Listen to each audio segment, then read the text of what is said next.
Bapak Ibu hadirin yang sama-sama dimuliakan Allah. Kalau di kota, di tengah-tengah orang-orang yang mungkin bekerja biasa-biasa, mengadakan maulid, ramai, mewah, itu biasa Pak. Tapi kalau di tengah kebun, jalannya luar biasa. Saya sampai transit tadi dari Pangkalan Bun naik Avanza sampai di portal itu, transit naik strada, nyebrang sungai, jalannya subhanallah, sampai saya naik di belakang Ibu. Mungkin pertama kali saya dakwah begini, tapi alhamdulillah saya mah nggak kecewa. Sampai di sini antusiasnya luar biasa. Ini tidak luput, ini tidak tinggal karena peran daripada pemimpin PT Manasawit ini, yang bisa mengumpulkan karyawannya antusias untuk melaksanakan daripada memperingati hari kelahiran junjungan kita Nabi besar Muhammad sallallahu alaihi wasallam. Mudah-mudahan langkahan kaki ibu bapak sekalian, apa yang sudah disumbangkan, baik tenaga, baik waktu, baik uang, baik nasi kotak, baik amplop ustadznya. Pak Ustadz mau amplop katanya. Enggak, saya nggak mau amplop Pak JM.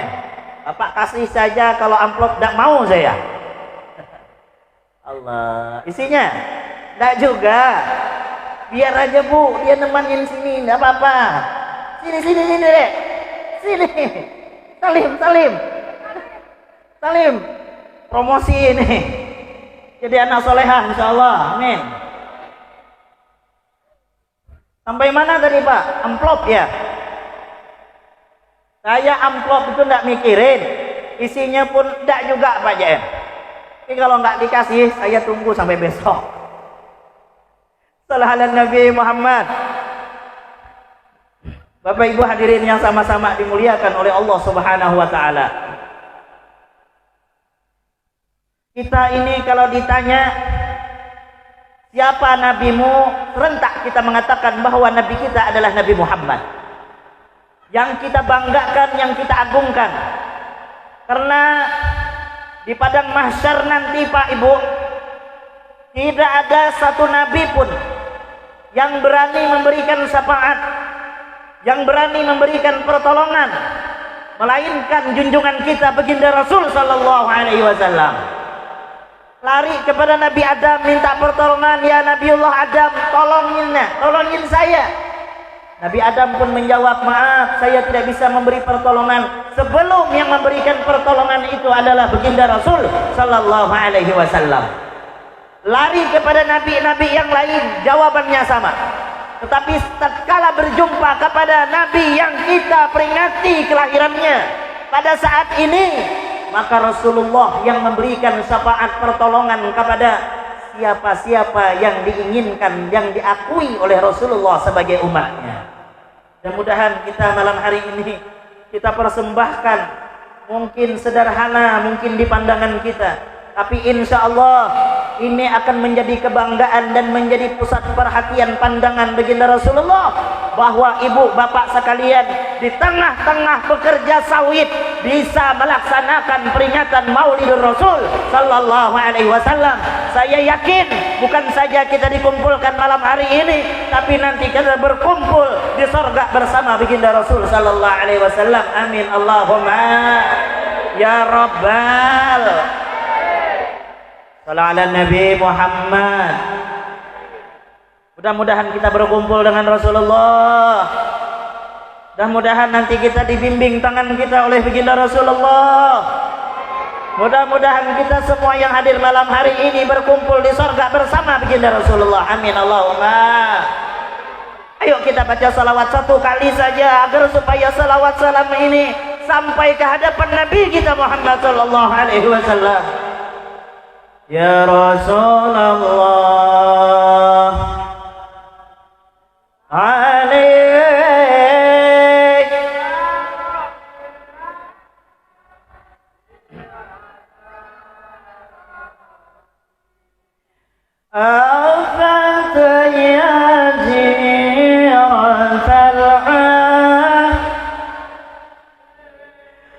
Ya uhailal judi wal Ya uhailal judi wal Sallallahu ala Nabi Muhammad. Bu, modal cinta itu bisa mengumpulkan kita kepada siapa orang yang kita cintai loh Bu. Pak, kalau sholat kita banyak bolong, kalau puasa kita tak tentu diterima atau tidak, kalau misalnya amalan kita jauh daripada amalannya Rasulullah, tapi kalau kita satu ada cinta, amalan kita masih ada rasa cinta di dalam hati, maka cinta ini bisa menghantarkan kita di sorga bersama baginda Rasul Sallallahu Alaihi Wasallam. Maka dari itu Bapak Ibu luruskan niat hadir di sini hanya karena baginda Rasulullah, menyenangkan hati Rasulullah, bukan menyenangkan hati Bapak JM, bukan menyenangkan hati Bapak manajer, bukan takut dengan mandor, tapi hadir kita di sini untuk menyenangkan hati baginda Rasulullah Sallallahu Alaihi Wasallam. Niat ibu di sini bukan karena malu dengan teman-teman, tapi hadir di sini semata-mata baginda Rasulullah. Bukan sekedar niat kita cuma nasi kotak di belakang sana. Murah itu, rugi kalau tergadai dengan nasi kotak itu Bu. Nasi kotak itu di Pangkalan pun ada yang harga 12.000 Bu. Kalau cuma gara-gara nasi kotak hadir di sini rugi. Tapi kalau karena baginda Rasulullah pahala dapat, nasi kotak pun. Saya mau cerita Bu, niat karena Allah. Dulu guru saya pernah cerita, ada seorang murid keluar pondok, yang satu jadi orang kaya, dia dagang sembako, yang satunya dia cuma berkebun, susah hidupnya, cuma nanam ubi. Tahu ubi? Singkong. Singkong itu ditanam Mbak. Kemudian yang susah ini dia selalu ingat dengan gurunya. Kemudian dia sowan tempat Pak Kiai dengan cuman membawa singkong. Assalamualaikum Pak Kiai. Waalaikumsalam. Dari mana? Anak dari kebun. Kenapa mau sowan Pak Kiai? Ya sudah sini. Setelah ngobrol beberapa saat, itu santri mau pulang. Pak Kiai, saya mau pulang. Oh silahkan. Namun saya tidak bisa ngasih apa-apa Pak Yai. Saya berkebun singkong dan ini singkong untuk Pak Yai. Duh, terima kasih kata Pak Yai. Setelah anak tersebut mau pulang, dipanggil oleh Pak Yai. Sebentar tunggu kata Pak Yai. Dia ke belakang nanya istrinya, Bu Nyai, adakah sesuatu yang bisa diberikan kepada santri tersebut? Tidak ada Pak Yai. Cuman ada kambing kemarin dikasih orang, gak ada yang urus. Ya sudah kata Pak Yai, kasihkan kambing itu kepada santri tersebut. Karena niat karena Allah, bawa singkong dapat kambing. Pulang dia dengan senangnya bawa kambing, ketemu teman yang kaya tersebut yang jualan sembako. Ditanya, dari mana kamu? Saya dari sowan tempat Pak Guru kita. Terus kenapa bawa kambing? Ceritanya mah begini, saya bawa singkong, dikasih Pak Ustadz kambing, alhamdulillah. Kemudian terlintas di hati yang kaya tersebut, kalau teman saya bawa singkong saja dapat kambing, apalagi saya bawa sembako satu pickup, paling dapat sapi katanya. Tapi hadirnya itu bukan karena Allah, karena sapi. Dia bawa tuh sembako satu pickup, ditaruh depan Pak Yai. Assalamualaikum Pak Yai. Waalaikumsalam. Ada apa kata Pak Yai? Mau sowan Pak Yai. Itu apa yang dibawa? Sembako satu pickup. Untuk siapa kata Pak Yai? Untuk sampean. Ya sudah turunkan kata Pak Yai. Tapi dalam hatinya jangan lupa Pak Yai sapi. Setelah diturunkan, gak ada ngomong Pak Yai untuk ngasih sapi. Ngomong sudah gelisah dia. Setelah dia mau pulang, Pak Yai, saya mau pulang. Silakan kata Pak Yai. Setelah mau naik mobil dipanggil oleh Pak Yai. Sebentar. Dalam hatinya gak salah lagi, pasti sapi. Pula lalu Pak Yai nanya Bu Nyai di belakang, Bu Nyai ada enggak yang bisa dikasihkan kepada santri yang ini? Kata Bu Nyai, gak ada lagi Pak Yai, cuman ada singkong dari santri yang tadi. Ya sudah, singkong itu kasihkan saja. Rugi nggak Bu? Rugi nggak Pak? Contoh apa tuh Pak? Amalan sebesar apapun niat bukan karena Allah, kecil hasilnya. Kecil apapun ibadah kita kepada Allah tapi niat karena Allah, besar hasilnya. Maka malam hari ini luruskan niat kita hanya semata-mata karena Allah Subhanahu. Saya jauh-jauh dari Pangkalan Bun. Kalau niat saya hanya sekedar amplop, maka tidak ada dapat apa-apa dakwahnya. Nol hasilnya. Nol hasilnya. Tetapi kalau kita niat karena Allah semata-mata untuk menyambung lidah baginda Rasul sallallahu alaihi wasallam, janji Allah sudah jelas. Siapa engkau yang menolong agama Allah, yang memperjuangkan agama Allah, Allah yang akan tolong kamu. Sallallahu alaihi Nabi Muhammad. Asal yakin saja dakwah kita karena Allah, Allah tidak akan tinggal diam.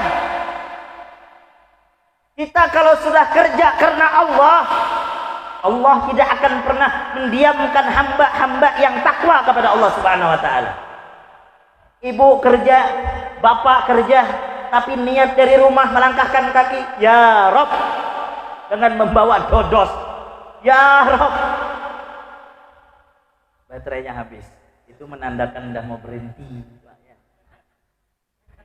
Ceramah ini mau panjang mau sedikit Pak JM, amplopnya segitu-gitu aja.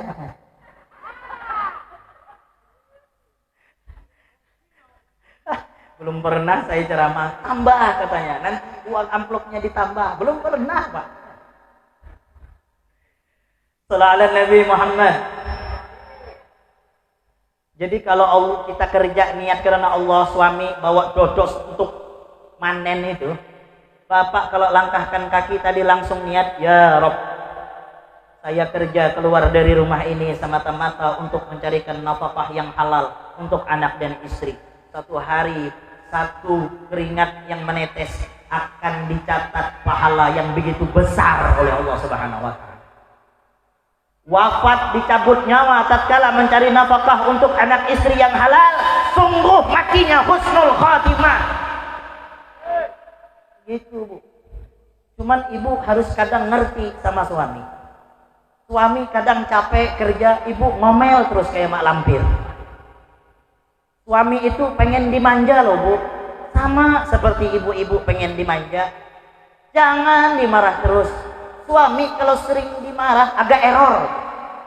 Kerjanya nanti sembarangan, nanti sampai ke sawit bukan kerja, ngalamun aja. Yang dipikirkannya apa? Betul katanya tuh Pak. Yang dipikirkannya Bu apa? Ngapain dan ada apa kok saya ditakdirkan dapat istri seperti ini? Gak dapat apa-apa dia kerja. Ikutin akhlak-akhlak daripada istri baginda Rasulullah yang taat dengan suami yang berakhlakul karimah. Suami ingin kerja, cium tangan, cium pipi kanan, cium pipi kiri. Suami kalau dicium semangat. Kalau ibu gak percaya, cobalah besok pagi. Kalau ingin kerja, cium tuh suami. Yang dulunya nggak dicium, manen dapat 10 janjang, ibu cium bisa 1000 janjang Bu. Coba kalau nggak percaya Bu, banyak manfaatnya. Suami dikasih semangat, pahalanya besar.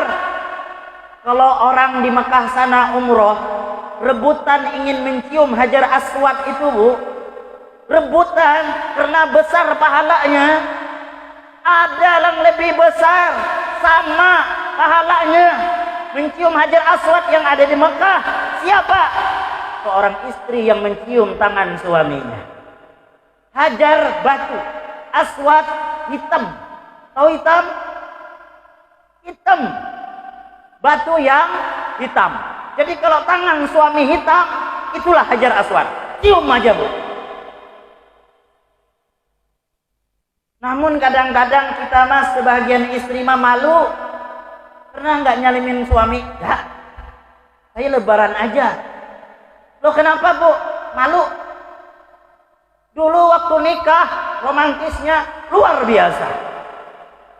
Sedikit kepleset, aduh hati-hati sayang. Sudah anak 3 kepleset, matamu.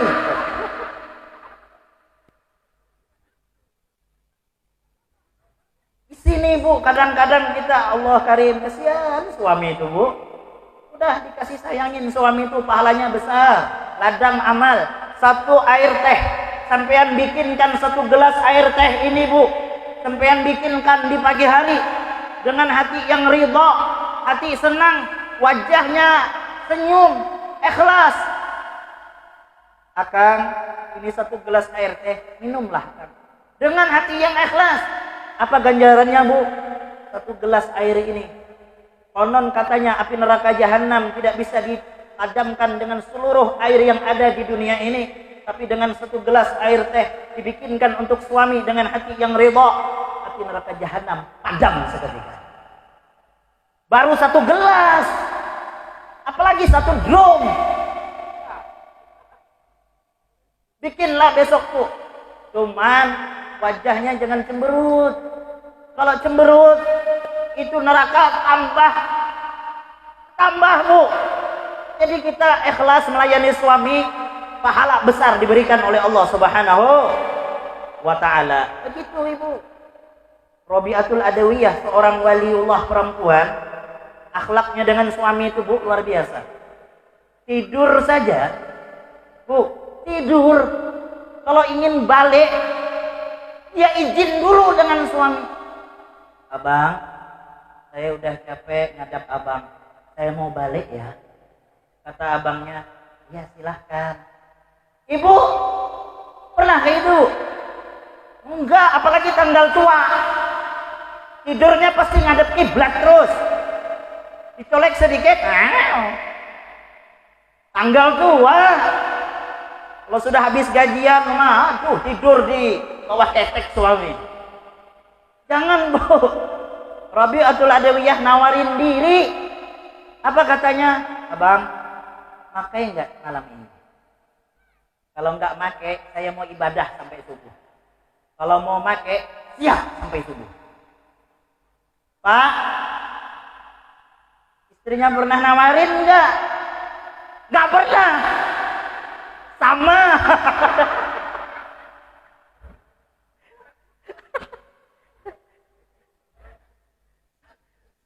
Kalau ala Nabi Muhammad. Ibadah itu luar biasa. Orang bersenang-senang dengan suami istri sesaat itu pahalanya lebih besar daripada orang sholat 1000 rakaat. Ibu kalau sholat 1000 rakaat gak bakalan mampu. Cuman bersenang-senang dengan istri aja pahalanya luar biasa. Satu saling memuji. Cuman kalau muji di suami istri itu Pak, jangan jujur. Bohong sedikit tak apa-apa, yang penting senang. Bilang aja istri itu, wajahmu seperti bulan purnama. Wajah hitam bukan main.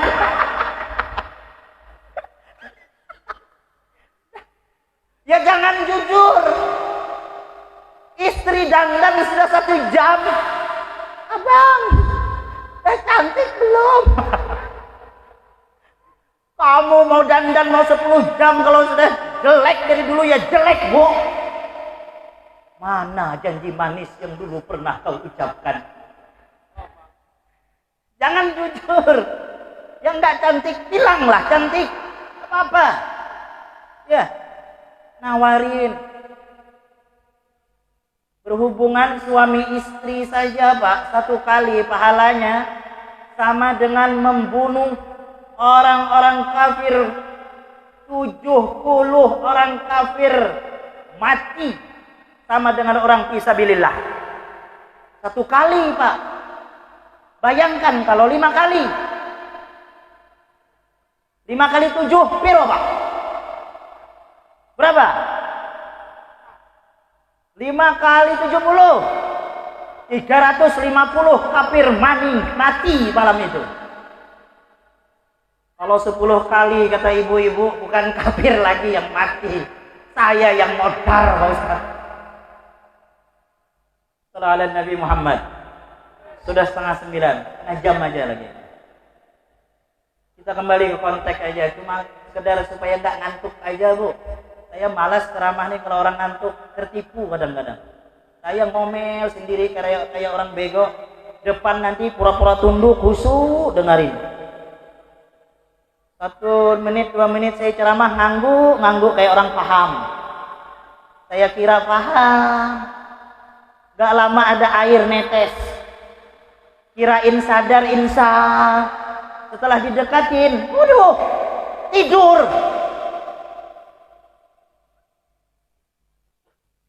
Rasulullah itu, Bu, dilahirkan pada tanggal 12 Rabiul Awal. Yang mana kelahiran Rasulullah tidak sama dengan manusia pada umumnya. Rasulullah itu, Pak, lahir dalam keadaan sujud. Rasulullah lahir dalam keadaan berkhitan. Rasulullah lahir sudah bercalak mata. Rasulullah hadir tali pusarnya sudah putus duluan. Kenapa? Karena kemuliaan yang dimiliki oleh Rasulullah tidak sama dengan dimiliki oleh manusia pada lainnya. Kenapa? Karena Rasulullah adalah makhluk yang paling mulia. Lalu lahir Rasul sallallahu alaihi wasallam dari rahim seorang ibu tercinta yang bernama Aminah Zuhriyah. Dibesarkan dalam keadaan yatim, Mbak. Yatim dalam berumur 2 bulan dalam kandungan sudah tidak melihat seorang ayah yang bernama Abdullah. Aminah membesarkan sendiri loh, Bu. 1 tahun, 2 tahun sampai 6 tahun dibesarkan Aminah. Aminah tidak pernah menceritakan sosok seorang ayah. Rasulullah pun tidak pernah menanyakan mana ayah. Malang tidak dapat ditolak. Tatkala Rasul sallallahu alaihi wasallam berumur 6 tahun, dia bermain-main dengan anak-anak seumurnya. Kemudian di tengah permainan, Bu, bapak, orang tua, anak yang lain datang memanggil anaknya satu persatu dengan membawa hadiah. Tinggal Rasulullah sendiri yang tidak ada yang memanggil. Mereka temannya semua dipanggil oleh ayahnya. Disitulah terpikir di benak baginda Rasulullah, kok temanku punya ayah, kok temanku punya bapak, aku mana, bapakku mana? Baru dia ingat sosok seorang ayah. Dia lihat temannya dibelai, dipeluk oleh bapaknya masing-masing dengan hadiah. Disitulah mengalir air mata baginda Rasulullah. Kemudian dia mengatakan, mana ayahku dan mana ayahku, siapa ayahku? Dia lari mencari ibunya. Dia menangis, mengatakan, ya ummi, wahai ibuku, ayah mana? Bapakku mana?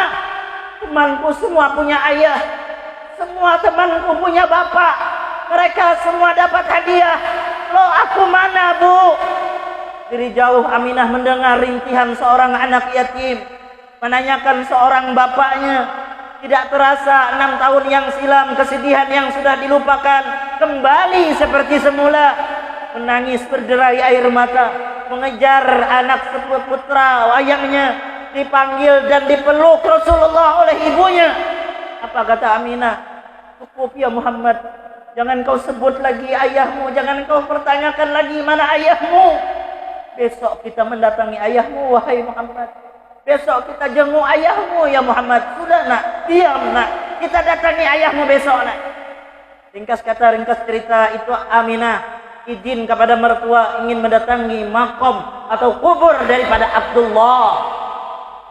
Didatangin itu kubur dengan 3 orang, Aminah, Ummu Aiman, dan baginda Rasul sallallahu alaihi wasallam.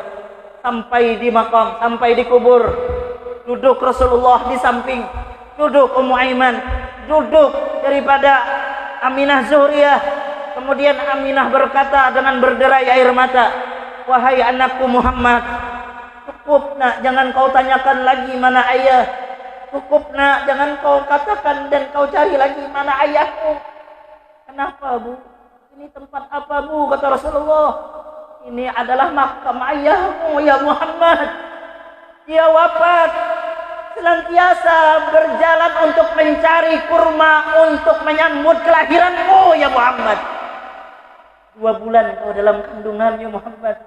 Dia mencari kurma yang terbaik untuk menyambut kelahiranmu ya Muhammad. Maka dari itu ya Muhammad, jangan kau tanyakan lagi mana ayah, mana bapak. Menangis Rasulullah berumur 6 tahun laksana orang dewasa. Ditawaf itu kubur, ditawaf itu makam. Mengatakan dengan senantiasa dengan derayan air mata, ayah, walau mata ini tak pernah melihat wajahmu, tapi aku sangat sayang dan mencintaimu wahai ayah. Nangis Rasulullah, menangis Siti Aminah. Kemudian Ummu Aiman mengajak pulang. Ayo wahai Aminah, kakeknya Abdul Muttalib senantiasa menunggu di sana. Malang tidak dapat ditolak bu. Baina Makkah wal Madinah, antara Makkah dan Madinah, Rasul sallallahu alaihi wasallam melihat wajah ibu tercinta lemas, lemah, pucat. Kemudian ditanya, "Bu, ibu kenapa?" "Aku sakit wahai Muhammad." Dikatakan oleh Rasulullah, "Bu, ibu jangan macam-macam bu. Aku enggak mau kehilangan ibu. Aku sudah tidak punya ayah. Aku tidak ada ke siapa lagi. Aku harus mengadu ibu." Semakin tambah lemas, semakin tambah pucat. Kemudian Aminah mengatakan, "Ummu Aiman, berhenti dulu Aiman. Aku tidak sanggup lagi meneruskan perjalanan." Diletakkan di gurun Sahara, diberi bantal, berbantalkan batu. Kemudian wajah Aminah melihat daripada mata anak putra wayang daripada Nabi kita Muhammad. Kemudian Rasulullah pun memandang ibu tercintanya dan mengatakan, "Bu, ibu ada apa bu? Ada apa?" "Ibu sakit wahai Muhammad. Jangan tinggalkan Muhammad bu." Kemudian wasiat terakhir yang dikatakan oleh Aminah, "Ya Muhammad, kalau ibu sudah tiada, satu pesan ibu, baik-baik dengan paman, baik-baik dengan saudara, baik-baik dengan kakek ya Muhammad." Tambah menangis Rasulullah memeluk ibunya. Malang tidak dapat ditolak. Inna lillahi wa inna ilaihi raji'un. Menangis dan meninggal wafat di kampung Abwa, dikuburkan di Abwa, diangkat oleh Rasulullah sendiri. Nangis ke Nabi, mengatakan kepada Ummu Aiman, "Pulanglah wahai Ummu Aiman, aku sudah tidak punya siapa-siapa. Katakan kepada kakekku, aku sudah tidak punya ibu." "Tidak wahai Rasulullah, tidak wahai Muhammad, kau harus pulang," kata Ummu Aiman. Setibanya dari jauh kejauhan mata tempat kakeknya, Rasulullah pun berlari mengatakan dengan berderai air mata, "Aku sudah tidak punya siapa-siapa kek. Ibuku sudah tiada kek." Abdul Muttalib dengan sayang dengan cucu luar biasa menangis dan memeluk Rasulullah dan mengatakan, "Wahai Ummu Aiman, saksikan wahai Ummu Aiman, Muhammad malam saat ini bukan lagi cucuku, tapi dialah adalah anak kandung. Dialah adalah anak kandungku," kata Abdul Muttalib. "Sudah ya Muhammad, kau masih punya kakek, jangan nangis. Sudah, kau masih punya kakek ya Muhammad." Bayangkan perjuangan dan pengorbanan dan penderitaan baginda Rasul sallallahu alaihi wasallam. Dari masa kecil sudah tidak punya ayah, sudah tidak punya ibu. Kemudian menyebarkan agama ditantang oleh paman sendiri. Menyebarkan agama ditantang oleh orang-orang yang tidak senang dan tidak suka dengan ajarannya. Bahkan ingin dibunuh, diancam. Tetapi Rasulullah tetap memperjuangkan agama tersebut. Untuk siapa? Untuk kita ini. Kita tidak akan melaksanakan peringatan maulid. Kita tidak akan mengumandangkan azan. Kita tidak akan pernah kenal Allah. Kita tidak akan pernah mengerti sholat kalau tidak perjuangan baginda Rasul sallallahu alaihi wasallam. Mudah-mudahan dengan cerita singkat sedikit itu Pak Ibu sekalian menambah kecintaan kita kepada Nabi kita Muhammad sallallahu alaihi wasallam. Mudah-mudahan tahun yang akan datang acara tersebut tambah ramai lagi, tambah semangat lagi, hanya semata-mata untuk mengembirakan hati Nabi kita Muhammad sallallahu alaihi wasallam. Amin Allahumma amin ya rabbal. Yang terakhir 15 menit lagi Pak. Sesuai tema laqad kana lakum fi Rasulillahi uswatun. Sungguh ada dalam diri baginda Rasulullah suri tauladan yang baik. Kalau ingin jadi sukses, pemimpin yang sukses, yang tidak diragukan lagi kesuksesan kepemimpinan baginda Rasul, ikuti baginda Rasul sallallahu alaihi wasallam. Seorang pemimpin yang memikirkan rakyatnya, seorang pemimpin yang memikirkan orang yang ia pimpin, tidak semata-mata mentang-mentang pemimpin seenaknya, tetapi sangat senantiasa memikirkan orang yang ia pimpin. Itulah akhlak Nabi kita Muhammad sallallahu alaihi wasallam. Yang tidak sombong kepada siapapun, yang ramah dengan siapapun, sifat sabarnya luar biasa, sifat hilimnya luar biasa, syukurnya, qanaahnya, semua dimiliki oleh baginda Rasul sallallahu alaihi wasallam. Maka dari itu Bapak Ibu sekalian, kita di tengah-tengah pekerja ini sama dengan saudara. Walaupun tidak saudara sekandung, tapi kita saudara diikat dengan kalimat la ilaha illallah Muhammadur, sama kita ini saudara. Maka jagalah kerukunan, jagalah persatuan. Jangan sampai cuman kita dibedakan tembok itu bermusuh-musuhan. Yang satu enggak negur, yang satu pun enggak negur. Alasannya cuma satu, tetangga sebelah gara-gara beli kulkas. Hati-hati Bu, penyakit dengki itu jangan dipelihara, enggak tenang hidup. Tahu dengki Bu? SMS, senang melihat orang susah, susah melihat orang senang. Orang beli kulkas, dia yang kedinginan. Orang beli kipas angin, dia yang kepanasan. Orang beli mobil, mati tidak ketahuan. Susah kalau hidup dengki. Biasanya orang dengki ini Pak, baiknya di depan aja. Manis wajahnya depan kita. Kadang-kadang pura-pura dia ke rumah kita masuk. Assalamualaikum. Biasanya ibu-ibu. Padahal masuk rumah orang cuma lihat-lihat harta orang. Lihat kulkas tingkat 2 baru ya. Ya katanya. Pasti dia nanya lagi itu kalau orang dengki itu. Apa nih? Ini kontan atau kredit? Itu tanda-tanda dengki. Bu, gak etis loh nanya orang seperti itu. Kalau nanya, beli baru ya Pak? Iya. Udah. Tapi kalau orang dengki, kontan atau kredit Bu? Oh kredit aja. Pulang dari tempat itu, udah ngoceh kemana-mana. Itu tetangga sombongnya bukan main. Beli kulkas tapi ngutang. Terserah orang ngutang kayak apa kayak, kan dia yang bayar. Kenapa ibu yang sewa? Dengki berarti. Buang penyakit ini. Orang naik pangkat, dia naik tensi. Baru 1 orang didengkiin. Coba kalau 5 orang didengkiin. Stroke Bu. Gak percaya? Coba aja. Paling tidak tenang manusia itu hidup dengki. Rezeki sudah ditakdirkan Allah. Kehidupan sudah ditakdirkan Allah. Jangan dengki. Terakhir penutup cerita ini. Orang Cina sama orang Arab ke Kalimantan, ke Indonesia, sama-sama merantau. Ketemulah di jalan. Kata Cina, Arab, kamu kerja apa? Nganggur kata Arab. Kamu katanya, saya pun nganggur katanya. Saya ini kata Cina tidak ada modal. Kata Arab, saya ada modal. Berapa kata? Motor. Belum dijual? Belum. Kata Cina, jual aja. Nanti uangnya saya yang bisniskan. Saya kan ahli bisnis. Itu jual motor Pak. Lalu bisnis. Kata Arab, saya jualan apa? Ya kamu nanti bikin ruko di sini, samping saya di samping. Saya jualan pengobatan alternatif. Saya, kamu Rab jualan jamu ramu-ramuan aja lah. Setelah jualan 1 hari sama-sama buka Pak, yang punya Cina 1 kilo ngantri, yang punya Arab 1 pun tidak ada. Arab sabar aja. Kata Arab, ada apa kok saya sepi, kok teman sebelah rame. Gak sengaja tuh Arab jalan keluar, gak sengaja ngelihat di pintu tokonya Cina tulisannya, sekali berobat 10.000.